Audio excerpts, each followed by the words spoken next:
Hello everyone. Today we talk about how to fix the app of Wattpad. We go to settings,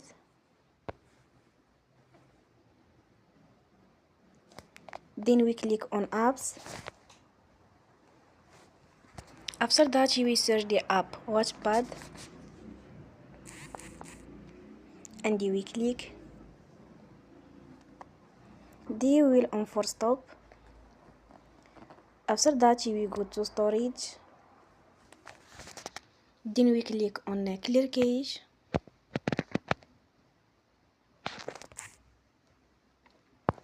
In the end, turn off your phone and you will restart your phone again. Don't forget to support us by like and subscribe. See you next time and thank you for watching.